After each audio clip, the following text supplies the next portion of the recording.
أيها الذين آمنوا صلوا عليه وسلموا تسليما.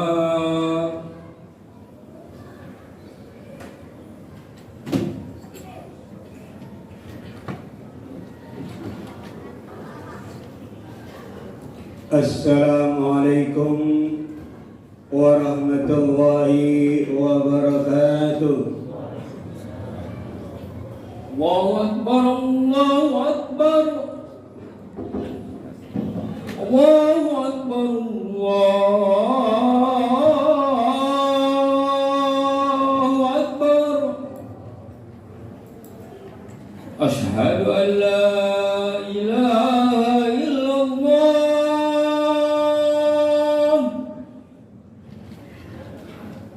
Asyhadu an la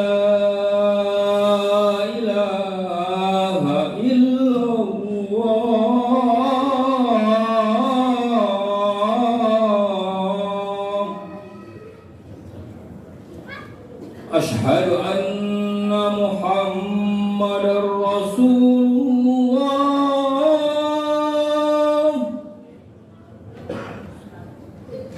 Asyhadu anna Muhammadar Rasulullah.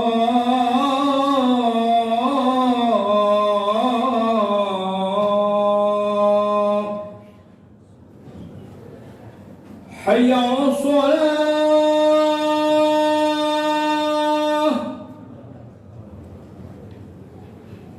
Hayya 'alas shalah.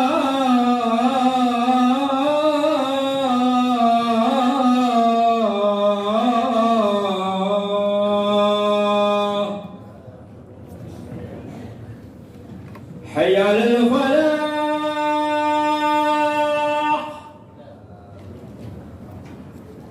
Hayya 'alal falah.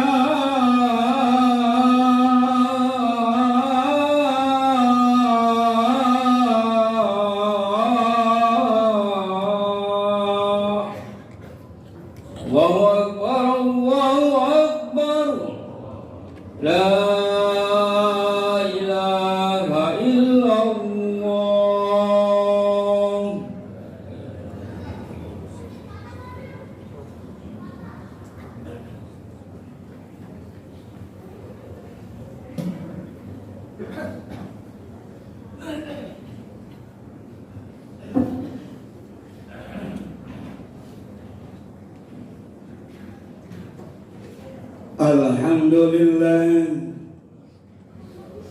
Alhamdulillahilladzi hadana lil imani wal islam wa hassana bi syariati sayyidina Muhammadin khairil anam wa nas'aluhu salamata minan niqami wal wafata alal iman. Asyhadu an la ilaha illallah wahdahu la syarika lah, al-mun'imul mannan, wa asyhadu anna sayyidana wa nabiyyana Muhammadan abduhu wa rasuluh al-mab'us bi khairil adyan. Allahumma salli wa sallim wa barik ala sayyidina Muhammadin wa ala alihi wa ashabihi sadatil a'yan. Amma ba'du fa ya ibadallah, usikum wa nafsi bitaqwallah, faqad fazal muttaqun. Faqad qala Allah ta'ala fil Qur'anil Karim, a'udzu billahi minasy syaithanir rajim. Bismillahirrahmanirrahim. Wa kullan naqussu 'alaika min anba'ir rusul ما نثبت به فؤادك وجاءك في هذه الحق وموعظة وذكرى للمؤمنين.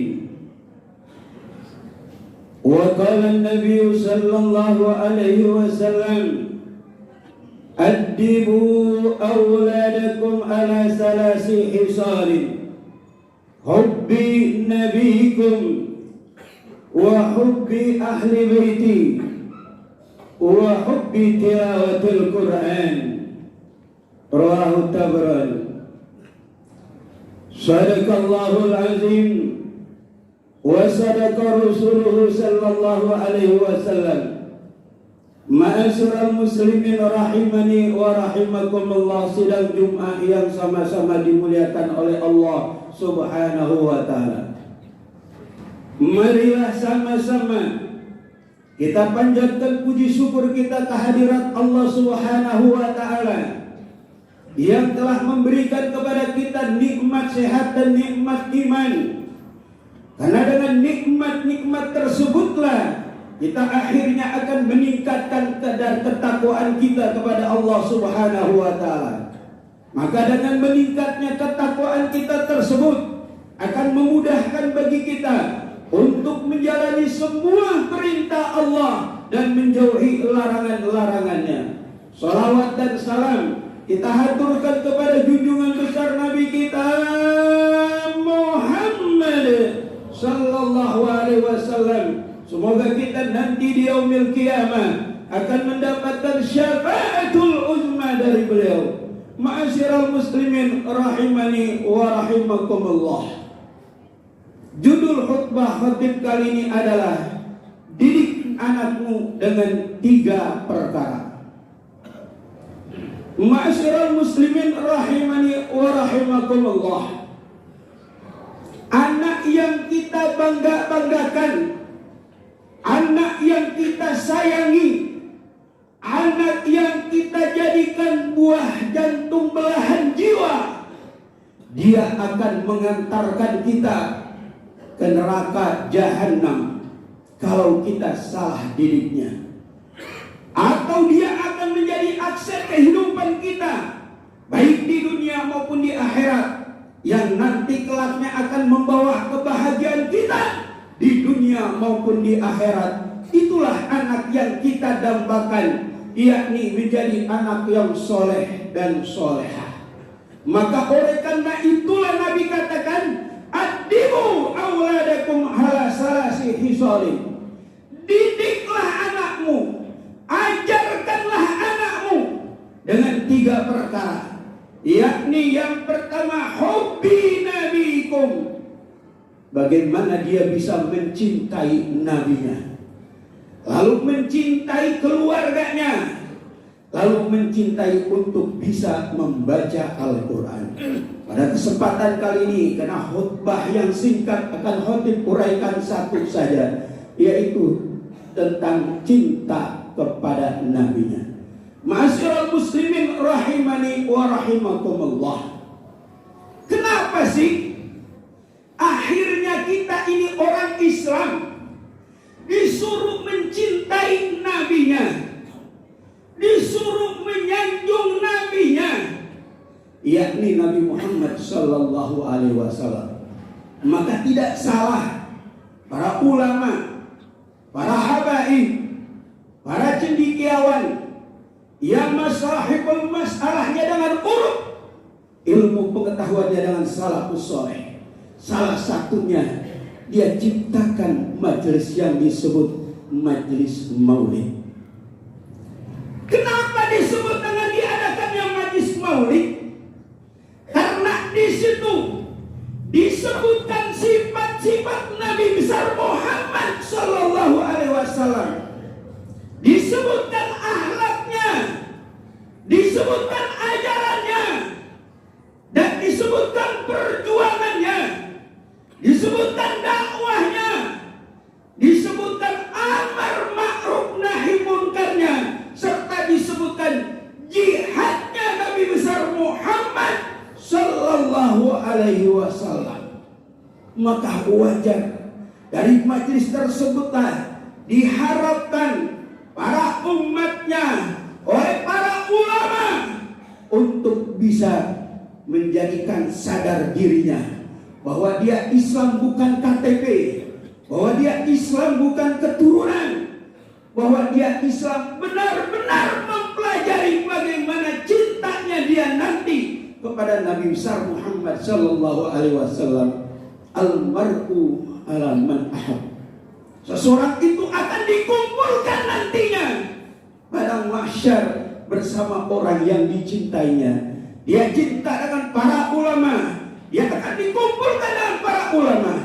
Dia dicinta kepada para yang menjadikan maksiat, yaitu dia nanti dikumpulkan juga dengan para orang yang bermaksiat kepada Allah, orang-orang yang durhaka kepada Allah, orang-orang yang berani menentang Allah.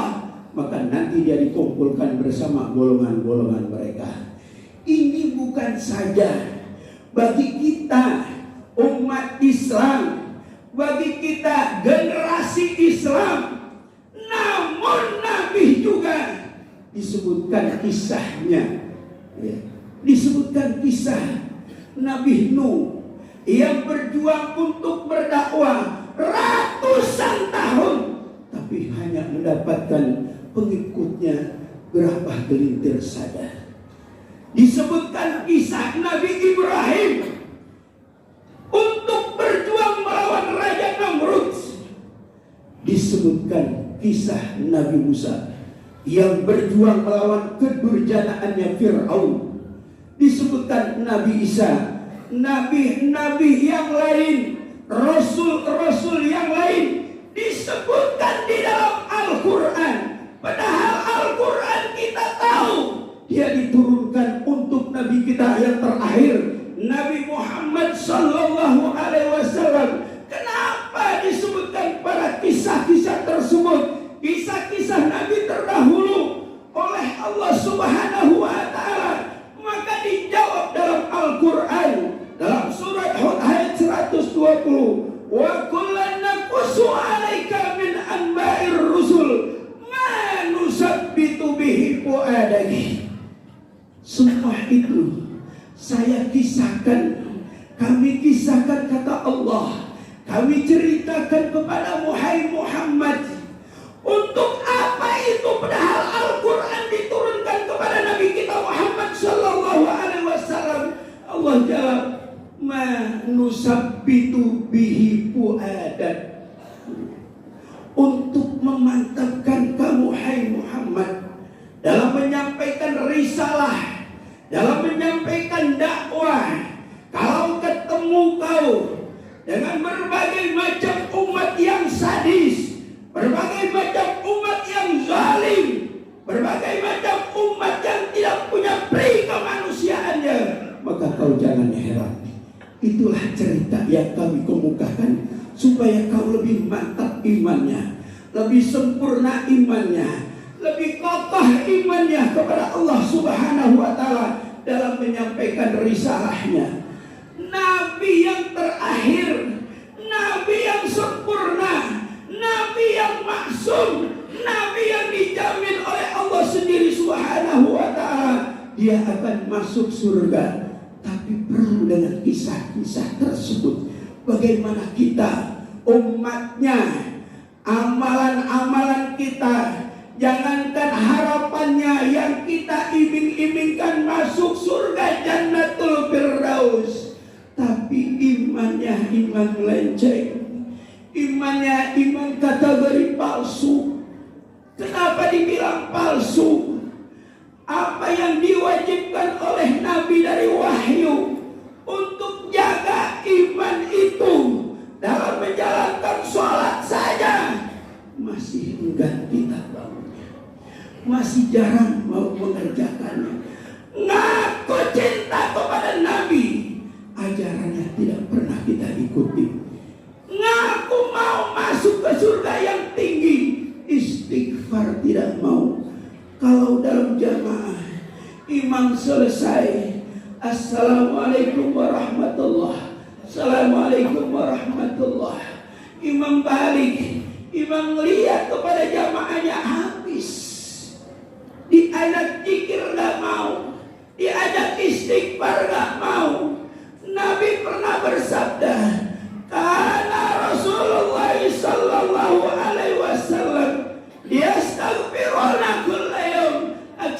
min sab'ina marrah.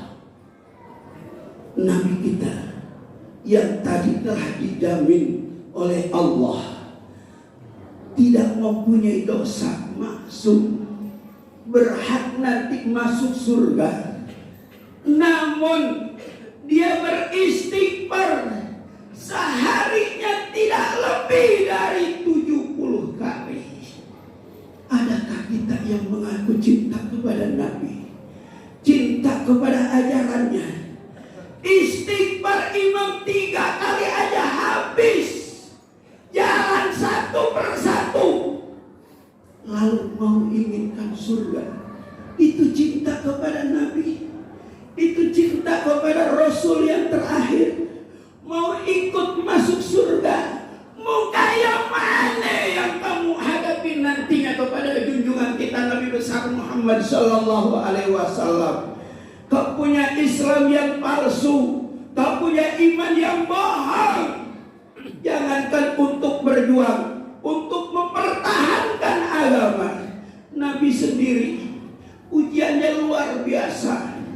Kita diuji untuk kemiskinan. Gak ada orang yang miskin kelaparan umatnya sepanjang hayatnya, sepanjang minggu, sepanjang bulan. Gak ada. Namun di ujian itu gak pernah ada yang mengikuti jejak Nabi Muhammad sallallahu alaihi wasallam.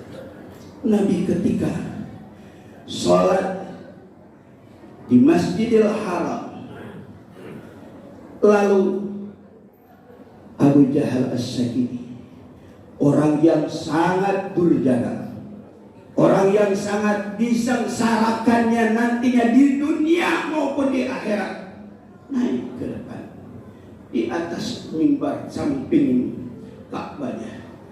Dia katakan, wahai para Quraisy, siapa yang mampu, siapa yang bisa mengambil kotoran unta dari Bani Fulan untuk dilemparkan kepada Muhammad yang sedang sholat. Lalu salah satu kafir Quraisy, ia bangun, dia berjalan langsung ambil kotoran itu, dilemparkan ke muka Nabi. Muka yang sangat suci, kulit yang sangat bersih, harumnya lebih harum dari minyak misik, pernah menaik sampai 7 lapis langit, dilempari kotoran. Banyak para sahabat pada waktu itu tidak. Kenapa? Karena Nabi masih minoritas. Belum kayak orang Indonesia 100% agamanya Islam, lebih besar seluruh dunia, namun tidak bisa mengangkat derajat, pangkat, kekuatan umat Islam di dunia, baik di dunia yang kita banggakan, di negara yang kita cita-citakan. Namun kalau disensornya, dikategorikannya umat terbesar di dunia, bukan di Indonesia, terbesar di dunia. Apa yang terjadinya?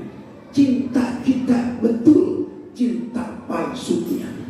Nabi tidak berangkat dari tempat sujudnya sampai anaknya Sayyidah Fatimah Az-Zahra datang lalu membersihkan kotoran di mukanya itu. Selesai semuanya, Nabi bangun dari sujudnya itu, Nabi salam.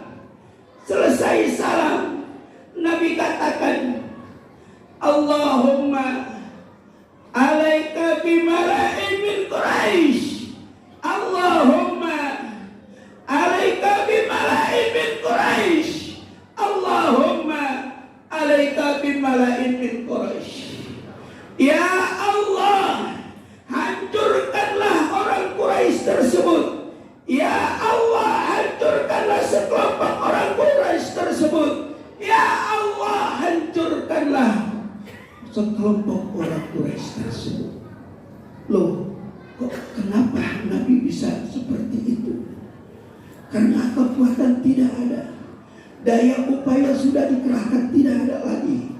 Minoritas, maka orang yang dizalimi boleh mengangkat doa seperti tersebut.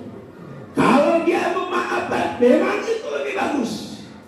Tapi kadar manusia, inilah yang dikategorikan bahwa Nabi itu bukan malaikat, bahwa Nabi itu manusia seperti kita. Jadi wajar dia punya sifat seperti itu manusia. Kalau sudah kehilangan kekuatan, kehilangan akalnya, salahkah ini? Tidak.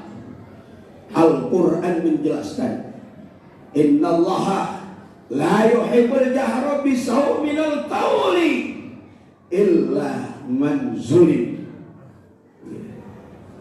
Allah benci pada suatu perkataan, doa yang jelek, kecuali bagi orang yang dizalimi, orang yang disakiti. Akidah kita mau dilengsarkan, akidah kita mau diacak-acak, Islam kita akan dibaurkan dengan segala berbagai macam aliran yang dikatakan akhirnya Islam itu sama dengan agama-agama yang lain. Inilah dibenturkannya. Kita diam, maka sifat iman kita sifat iman yang palsu. Ma'asyiral muslimin rahimani wa rahimakumullah. Terakhir, Nabi pernah diajak diskusi musyawarah.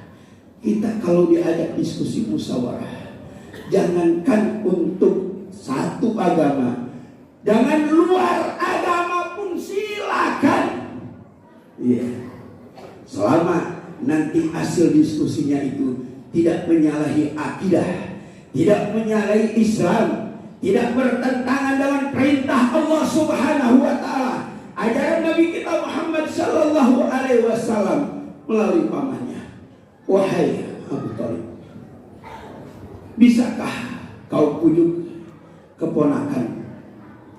Apakah dia ingin wanita?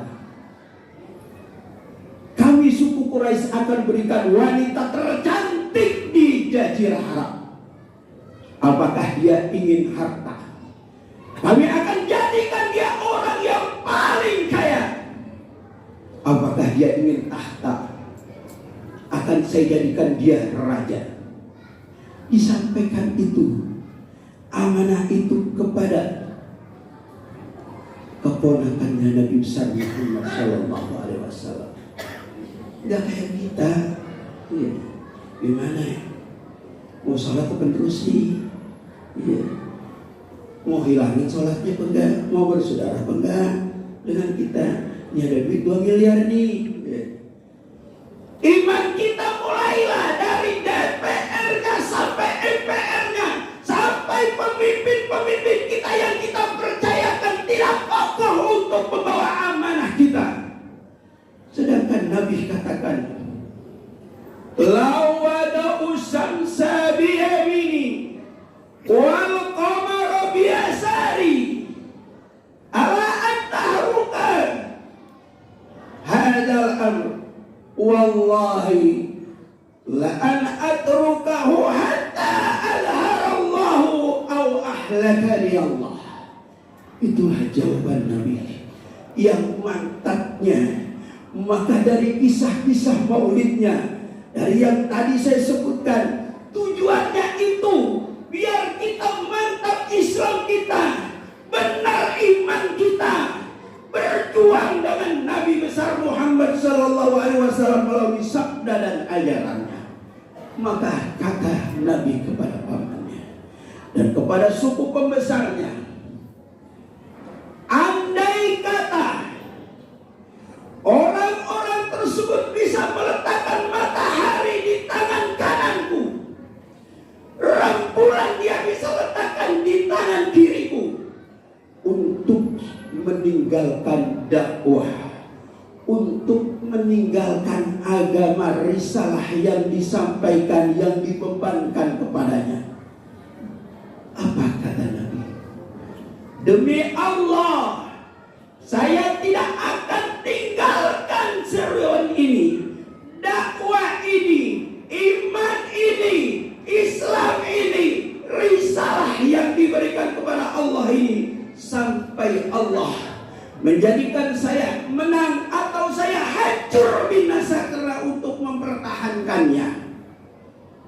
Itu jawabannya. Adakah kita besok akan menyusul serangan-serangan pacarnya? Bapak-bapak sudah mengerti. Diujilah iman bapak-bapak. Cinta dengan agama, cinta dengan Nabi, cinta dengan Allah Subhanahu wa Ta'ala, hanya karena perut, hanya karena jabatan, hanya karena pangkat takut kehilangan. Berapa tahun ukur bapak-bapak hidup di dunia? Nabi bilang, umatku di akhir zaman tidak lebih baina sittin wa sab'in, daripada 60 dan 70. Maka kalau sampai di akhirnya 70, generasi yang tua itu, generasi yang muda belum sampai di situ, kau nikmatikah sepanjang hayat kamu? Tidak. Kau akan bahagiakan dengan apa yang dihasilkan itu? Tidak. Karena maut akan menjemput kalian. Kullu nafsin za'iqatul maut. Di benteng yang manapun, lari kemanapun, kokohnya pertahanan kalian tidak akan mampu untuk menghalangi malaikat Israfil datang kepada kalian. Lalu apa yang akan kau banggakan? Menghadap kepada Allah, menghadap kepada Nabi Muhammad sallallahu alaihi wasallam. Kalau kau dibilang iman yang palsu. Ma'asyiral muslimin rahimani wa rahimakumullah. Inilah sekelumit khutbah yang khatib sampaikan. Mudah-mudahan menjadi renungan bagi kita bahwa kita hidup di dunia ini hanya sementara. Maka jagalah Islam dan iman kita. Kokohkan dan mantapkan iman kita. Jangan sampai terpedaya, tertipu, tergoyahkan dengan sesuatu apapun yang sampai Nabi marah, Allah pun benci kepada kita. Mudah-mudahan para generasi kita nantinya akan bisa mengikuti jejak-jejak kita, dan kita doakan para pemimpin-pemimpin kita mudah-mudahan dalam dijalur Allah Subhanahu wa Ta'ala. Barakallahu fil Qur'anil azim wa nafa'ani bima fihi minal ayati wa zikril hakim wa taqabbal minni wa minkum tilawatahu innahu was-sami'ul alim.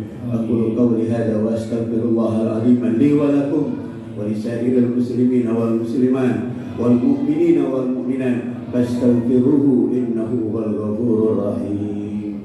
Allahumma shalli ala sayyidina wa habibina wa syafi'ina wa zurina wa maulana Muhammad.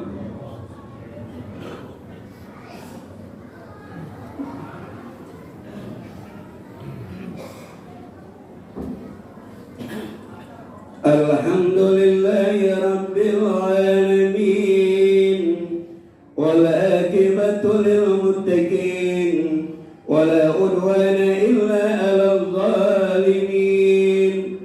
Asyhadu an la ilaha illallah wahdahu la syarika lah, iyyahu na'budu wa iyyahu nasta'in, wa asyhadu anna sayyidana ونبينا محمدا عبده ورسوله المبعوث رحمة للعالمين.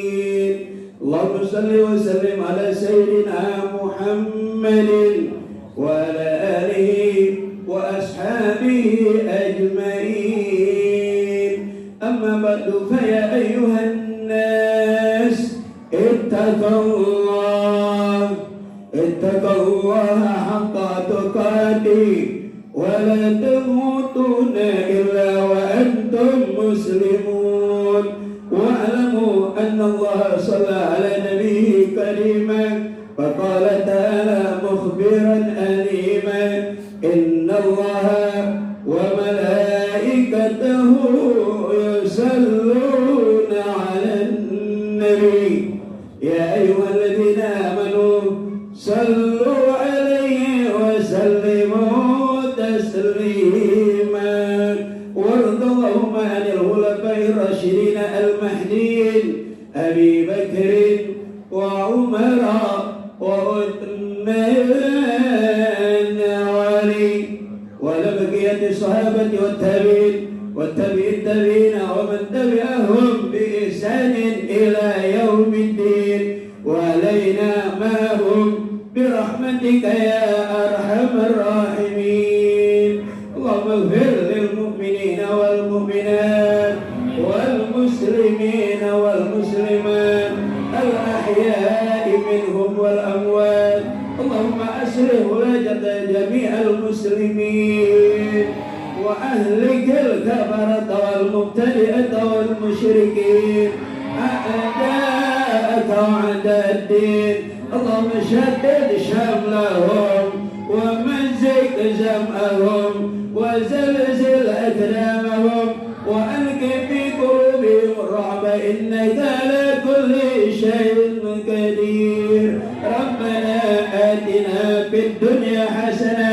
وفي الآخرة حسنة وقنا عذاب النار عباد الله إن الله يأمر بالعدل والإحسان وإيتاء ذي القربى وينهى عن الفحشاء والمنكر والبغي يعظكم لعلكم تذكرون فاذكروا الله يذكركم واشكروا على نعمه يزدكم ولذكر الله أكبر أقيموا الصلاة الله أكبر الله أكبر أشهد أن لا